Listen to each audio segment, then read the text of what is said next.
welcome back to Play by Poll. This may take a little while, and I will possibly break this up into two videos.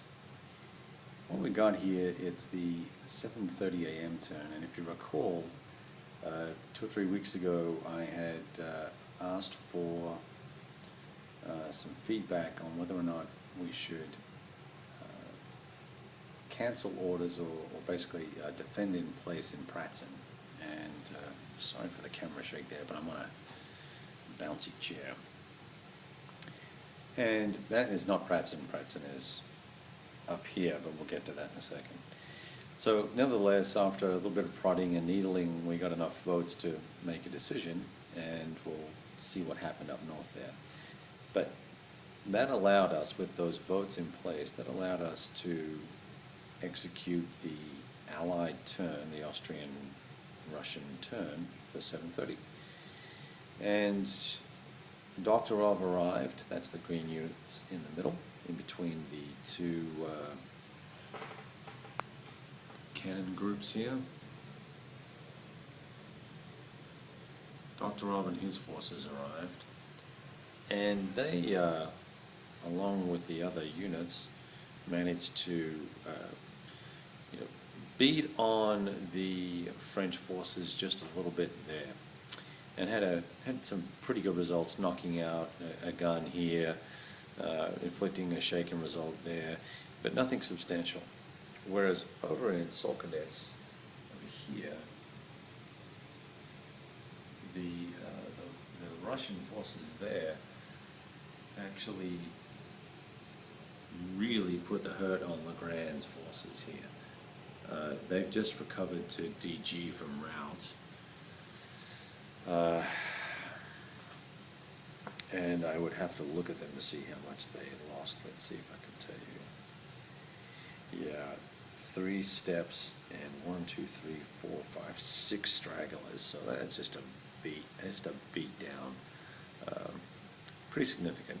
And I was really surprised that Solkonets fell that quickly. In fact, it fell faster than I expected it would. Now, what I have realized since then is the forces actually attacked across a bridge, and you can see it right there.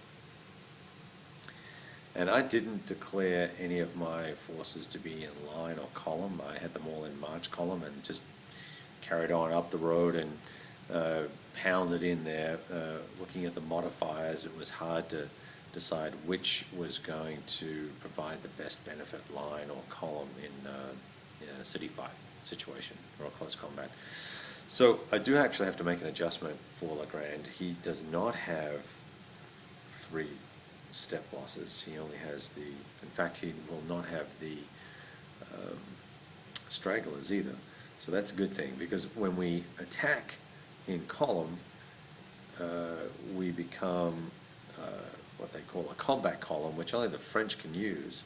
But when you do close combats in that formation, you ignore all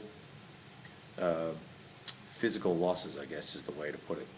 Now that's an interesting little special rule that it's in 8.4, I think, of the rules, and I only just picked it up.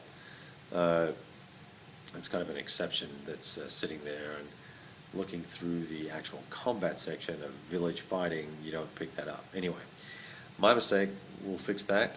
So that's what's going on down there. It's a big, whirling mess. We had some stacking issues, which I've managed to correct most of, I believe.